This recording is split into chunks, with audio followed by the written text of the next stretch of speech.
Hello friends, कैसे हो आप सब। तो आज हम बीपीएससी 114 के कुछ इंपॉर्टेंट क्वेश्चंस करने वाले हैं। आपकी बुक का नाम है राजनीतिक भारतीय चिंतन, सेकंड पार्ट। पीडीएफ को जब हम बेसिकली जब मैं जो आंसर्स लिखता हूँ उसको स्कैन करने के बाद थोड़े से जो शब्द हैं वो थोड़े धुंधले टाइप के हो जाते हैं, तो उसके लिए सॉरी। पर इतना है कि समझ में तो आ जाएगा ना, नॉर्मल चीज़ें हैं, इसमें आपको कोई ज़्यादा दिक्कत होने वाली नहीं है। मेरे को दिख रहे हैं शब्द तो आपको भी दिख रहे होंगे ऑब्वियसली। तो शुरू करते हैं आज की वीडियो। ठीक है, काफ़ी क्वेश्चंस के मैंने आंसर्स लिखने की कोशिश की है।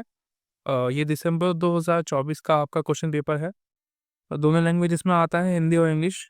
ठीक है, तो ये हिंदी में है और ये एक इंग्लिश में आता है। मतलब एक क्वेश्चन पेपर जो मिलता है उसमें हिंदी और इंग्लिश दोनों होते हैं। ठीक है, 100 मार्क्स, 3 घंटे, 5 क्वेश्चन। ये कुछ क्वेश्चंस थे जो मैंने अटैम्प्ट किए हैं, इसमें से वो आपको दिख जाएंगे जब मैं आपको कराऊंगा। ठीक है, सबसे पहले क्वेश्चन है, सबसे पहला, पंडिता रमाबाई के नारीवाद के विचार पर चर्चा कीजिए। तो पंडिता रमाबाई जी जो हैं, उनके बारे में जो नारीवादी विचार जो है, उनके फेमिनिज्म के बारे में जो उनके विचार है, उनके उसको एक्सप्लेन करने की कह रहा है, कि वो उसको बताने के लिए कह रहा है। ठीक है, सबसे पहले मैंने नॉर्मली जो है, जो मैं करता हूँ हमेशा से, मैंने इंट्रोडक्शन लीव करा है, छोड़ा है आप लोगों के लिए। आप एग्जाम में जब बैठेंगे तो वहाँ पे आप लिख लिख देना। जब आपको कॉन्सेप्ट पता होगा तो आप वो भी लिख पाएंगे इजीली, राइट। जो कॉन्सेप्ट है मैंने आपको यहाँ पे बताने की कोशिश की है, मैं भी बताऊंगा। और दूसरी चीज़, कंक्लूजन जो होता है लास्ट में, वो मैंने लीव किया है, वो मैंने नहीं लिखता हूँ टाइम बचाने के लिए, ताकि जल्दी से आंसर्स मैं लिख पाऊँ और आप तक पहुँचा पाऊँ। ठीक है, वीडियो बना के, क्योंकि कम समय में यही हो पाता है। मैं लिखता हूँ तो इससे ज़्यादा टाइम लगता है। कुछ लोग जो वीडियो बनाते हैं, दूसरे यूट्यूबर्स, तो वो क्या करते हैं, बस ऑनलाइन चीज़ों को सर्च करते हैं, उनको आंसर्स मिल जाते हैं, वो आपको बस वैसा का वैसे ही उठा के दिखा देते हैं। उसमें समझने में थोड़ी प्रॉब्लम हो सकती है आप लोगों को। लेकिन यहाँ पे मैं कोशिश करता हूँ कि अपनी लैंग्वेजेस में लिख के आपको चीज़ों को समझाऊँ। शुरू करते हैं। सबसे पहला जो है, मैंने वही मतलब मुख्य जो विचार है पंडित रमाबाई के, तो वो मैंने लिखे हैं। सबसे पहला है, सशक्तिकरण की नींव के रूप में शिक्षा। बेसिकली जो पंडित रमाबाई जी हैं, उनका जो सेंटर पॉइंट है ना, मतलब जो भी बात वो करती हैं वो एजुकेशन के लिए करती है। कि जो अगर महिला को, अगर हमें पावरफुल करना है, सशक्तिकरण देना है उनको, तो हमें उनको एजुकेशन देना पड़ेगा, सबसे पहली चीज़। ठीक है, मतलब एक तरीके से बहुत ही बड़े स्तर पे महिलाओं के लिए एजुकेशन देना, ये बहुत ज़रूरी बताती हैं वो। दूसरी चीज़, आत्मनिर्भरता और आर्थिक स्वतंत्रता पर जोर देती है मेनली। यानी कि व्यावसायिक शिक्षा दी जाए महिलाओं को, पुरुषों के नियंत्रण जो है उसको चुनौती देने की बात करती हैं ये। यानी कि जो पुरुष जो है, ठीक है, जो पुरुष है उनकी जो कंट्रोल है महिलाओं पे, दबाव बनाना, किसी भी काम को ना करने देना, उसको कम करने की बात करती है, उसको खत्म करने की बात करती हैं। ठीक है, और महिलाओं को शिक्षा देना, टेक्निकल एजुकेशन देना, बिज़नेस के बारे में एजुकेट करना, ये सारी चीज़ों की बात करती हैं। तीसरा है, पितृसत्तात्मक मापदंडों और दमनकारी प्रथा की आलोचना। मतलब जितनी भी सती प्रथा है, बाल विवाह है, ठीक है, मनुस्मृति है, तो इनकी चुनौतियाँ, इनको जो है चुनौती देना उनका मेन जो है एक पर्पस रहा है ज़िंदगी का। जैसे कि बाल विवाह है, उसका विरोध करना, मनुस्मृति का विरोध करना, क्योंकि मनुस्मृति में महिलाओं के बारे में जो चीज़ें लिखी हुई हैं, बहुत ही एक तरीके से दरिद्रता भरी चीज़ें हैं, उसमें गलत चीज़ें इस्तेमाल की गई हैं। तो बिल्कुल मतलब बेकार उन उस मनुस्मृति की मिथ्या करते हैं ये। ठीक है, जाति प्रथा की जो है उसको भी, उसका भी विरोध कर रही है, सती प्रथा का विरोध कर रही है। ठीक है, ये सब चीज़ें जो है उनको पसंद नहीं थी। उसके अलावा महिला कल्याण के लिए समग्र दृष्टिकोण, यानी कि महिलाओं को आश्रय देना, महिलाओं की देखभाल करना, ये सारा काम भी उन्होंने किया, उनकी संस्था ने। ठीक है, मतलब जो महिलाएँ मतलब घर से बेघर हैं, उनको घर से निकाल दिया गया है किसी भी वजह से, तो उनको आश्रय देना, उनकी देखभाल करना, उनको एजुकेट करना, इनकी संस्था का काम रहा है।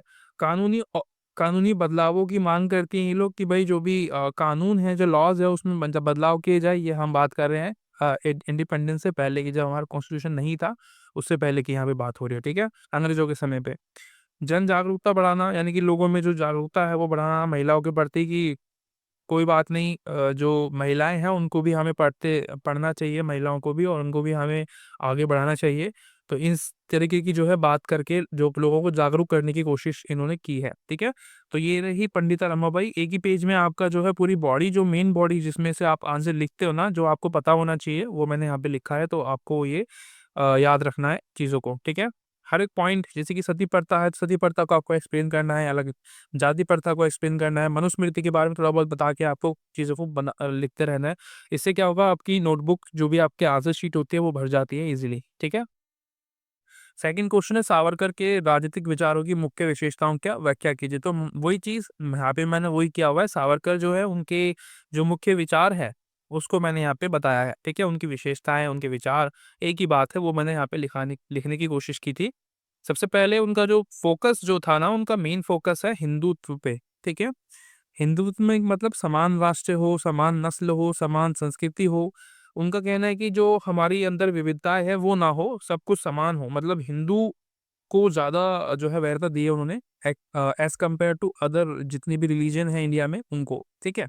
यानी कि उनका मानना है कि भारत जो है वो हिंदुओं का देश है, इस तरीके की जो धारणा है उनकी है, सावरकर की।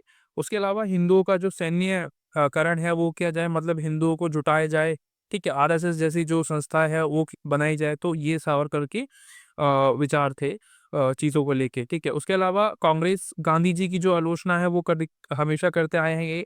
सावरकर जो है उनको भारत छोड़ो जो आंदोलन था उसका विरोध किया है उन्हें हमेशा। उसके अलावा हिंदू राष्ट्र जो है उसका उसकी मांग करते हैं कि भाई भारत को एक हिंदू राष्ट्र होना चाहिए जहाँ पे एक ही जो पावरफुल जो हो वो सिर्फ हिंदू हो, ठीक है। उसके अलावा जातिगत भेदभाव की अस्वीकृति जो है की है, जाति को नापसंद करते हैं, मतलब जाति की भेदभाव करते हैं। एक तरफ रिलीजन को लेके वो थोड़े से सेंसिबल है, पर जाति प्रथा को लेके वो कहते हैं कि जाति प्रथा नहीं होनी चाहिए। वैज्ञानिक दृष्टिकोण की बात करें तो उनका जो एक तरीके से जो मत है, जो फैक्ट है वो वैज्ञानिक चीज़ों पे डिपेंडेंट है, ठीक है। और क्रांतिकारी राष्ट्रवाद के रूप में वो उभरे हैं, ठीक है। क्रांतिकारी राष्ट्रवाद मतलब अंग्रेजों को उनके घर में जाके मारना, ये सब चीज़ें जो है उसके रूप में उभरे। तीसरा क्वेश्चन देखो, एक पेज पे एक क्वेश्चन पूरा कंप्लीट, मतलब यहाँ पे आपको देखो कितने सारे पॉइंट है, 1 2 3 4 5 6 7, मतलब 5 6 7 8 जो है पॉइंट आपको मिलते हैं, जिसपे कि आप आसानी से 4 पेज भर पाओगे, राइट। और इसमें आप एक इंट्रोडक्शन और एक कंक्लूजन और ऐड कर देंगे तो और आपका काम आसान हो जाएगा। तीसरा क्वेश्चन है, कर्मकांडों और समारोह पर राजा राममोहन रॉय के विचारों का विश्लेषण कीजिए। तो कर्मकांड मतलब क्या होता है, यानी कि जो भी हम पूजा पाठ करते हैं ना उन पे, और जो भी समारोह, जो सेरेमनीज जो सेलिब्रेट की जाती है, जैसे कि शादी ब्याह के बाल विवाह वगैरह होती है, सती प्रथा जो होती है, इन इस प्रकार की जो चीजें हैं, इस पे राम मोहन रॉय का जो है उनकी विचार क्या है। तो सबसे पहले जो है उन्होंने मूर्ति पूजा का जो है बेसिकली खंडन किया है।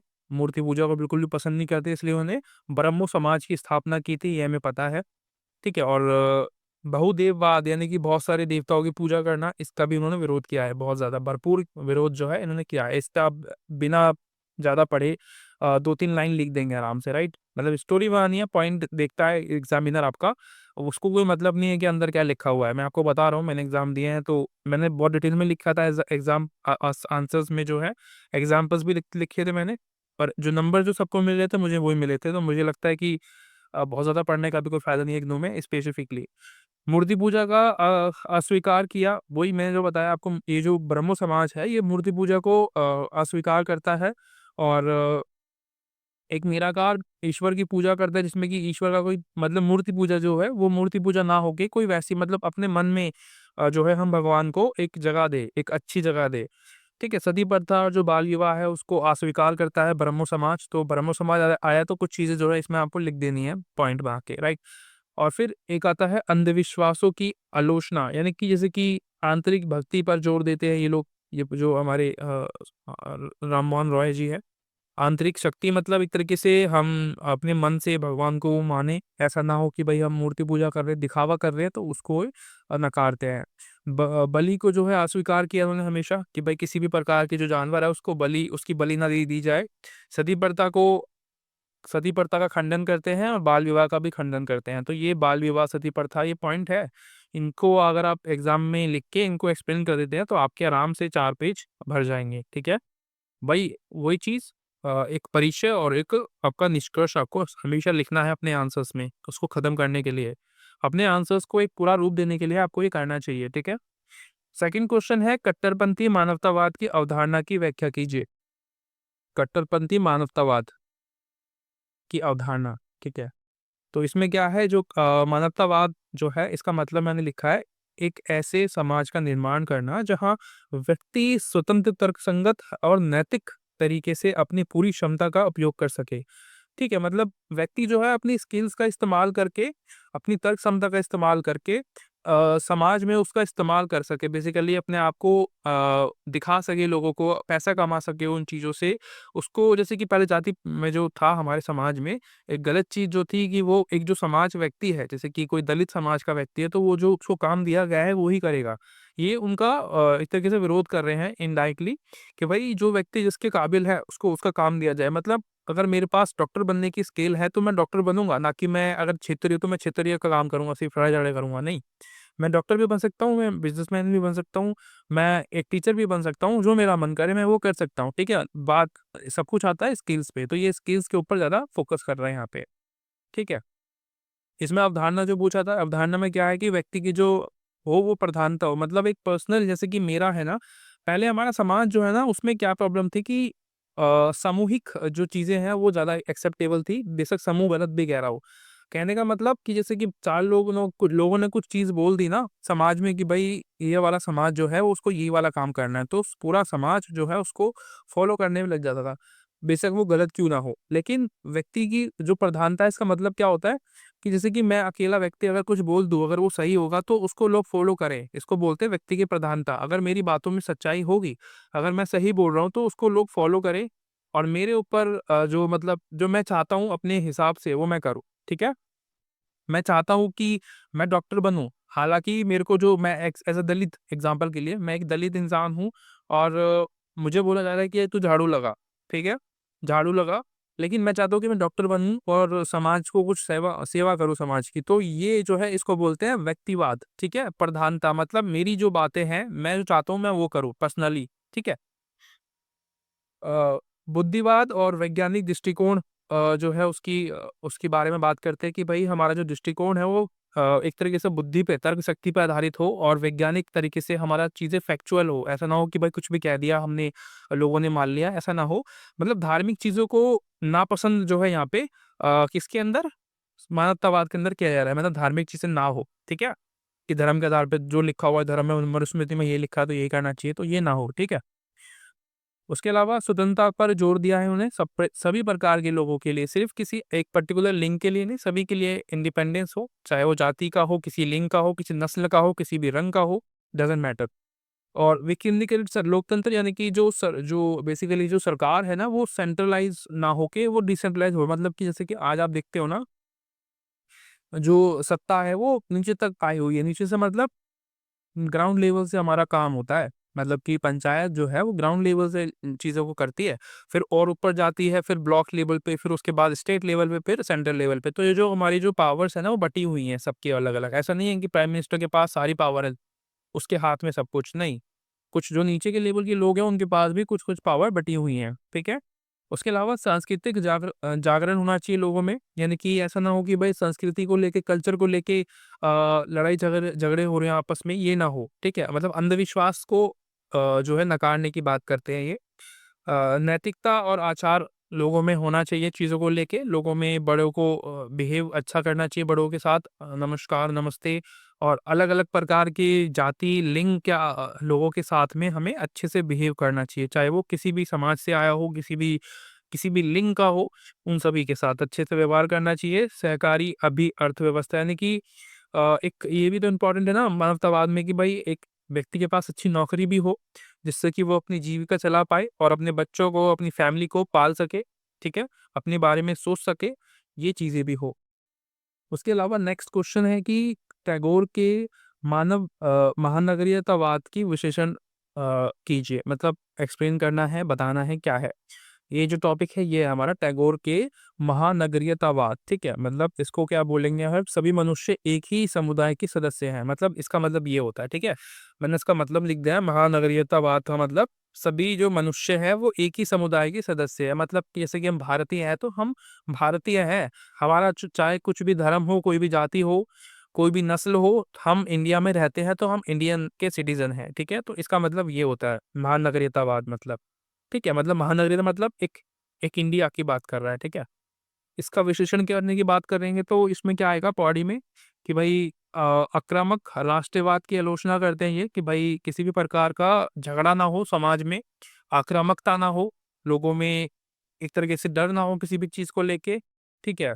ये क्या करता है आक्रामकता लोगों में विभाजन पैदा करता है। अगर हम मान के चले कि हिंदू धर्म को ज़्यादा बढ़ावा दिया जाएगा तो इससे क्या होगा कि जो मुस्लिम हमारे जो समुदाय हैं, जो इंडिया में रहते हैं, जो इंडिया के निवासी हैं, तो उनको खतरा हो सकता है।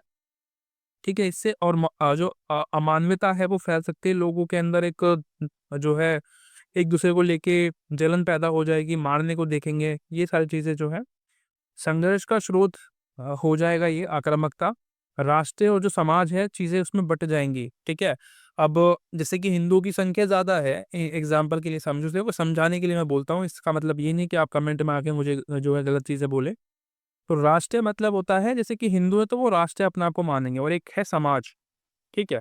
समाज मतलब वो कोई भी हो सकता है, क्रिश्चियन भी हो सकता है, मुस्लिम भी हो सकता है, सिख, ईसाई। तो हम क्या कर रहे हैं कि जो हिंदू है वो राष्ट्र बना रहे हैं अपना एक अलग और जो समाज जो अन्य जो लोग हैं, जो हिंदू नहीं हैं, तो उनको हम लोग क्या कर रहे हैं, उनको भगा रहे हैं अपने देश से। तो ये एक तरीके का आक्रामकता फैल जाएगी राष्ट्रवाद के अंदर, ठीक है? ये इसकी आलोचना करी है टैगोर ने। विश्वव्यापीकरण की अब वकालत करना यानी कि मानवता का जो है जुड़ाव होना चाहिए आपस में लोग एक तरीके से आपस में भाई भाई की तरह रहें, ठीक है? चाहे वो किसी भी जाति धर्म से हो, डज़न्ट मैटर, ठीक है? और लोगों में प्रेम हो, करुणा हो एक-दूसरे को लेके, एक-दूसरे के प्रॉब्लम में साथ में खड़े रहें, चाहे वो किसी भी समाज से आते हों, ठीक है? Doesn't matter. विभिन्न सांस्कृतिक लोगों को एक साथ अब आने का जो है विचार देना जो है यहाँ पे किया है इन्होंने कि भई सभी लोग जितने भी संस्कृति के लोग हैं, वो सभी साथ में आके रहें। क्या रखा है इन सब लड़ाई-झगड़ों में, ठीक है? जाति प्रथा में, भेदभाव में, भेदभाव में। सत्य और तर्क पर जोर जो है उन्होंने दिया है कि भई अगर चीज़ें जो है ना सत्य पे डिपेंडेंट होगी, हम फैक्ट को ध्यान में रखते हुए चीज़ों को करेंगे। हम किसी भी प्रकार के समाज को ज़्यादा अहमियत नहीं देंगे। सभी जो है बराबर के हकदार होंगे सब चीज़ों के लिए, सभी चीज़ रिसोर्सेज़ के लिए तब जाके जो है हमारा समाज एक अच्छा समाज बन पाएगा और उसको हम बोलेंगे महानगरीयतावाद, ठीक है? तो आशा करता हूँ वीडियो आपको अच्छी लगी होगी, ठीक-ठाक लगी होगी या बुरी लगी है, जो भी आपको कमेंट करने हैं मुझे बता सकते हैं आप लोग, इससे मुझे हेल्प मिलती है, अपने आने वाले वीडियो को अच्छा बनाने में और इससे आपकी ही हेल्प होती है इनडायरेक्टली क्योंकि आपको कोई और टॉपिक भी चाहिए होंगे और ऐसे टॉपिक जो है अभी लेने के लिए मेरे से आपको कमेंट करना होगा अपने एग्ज़ाम डेट और अपनी सब्जेक्ट कोड के साथ में। मिलते हैं अगली वीडियो में, तब तक के लिए bye-bye, thank you so much, good night.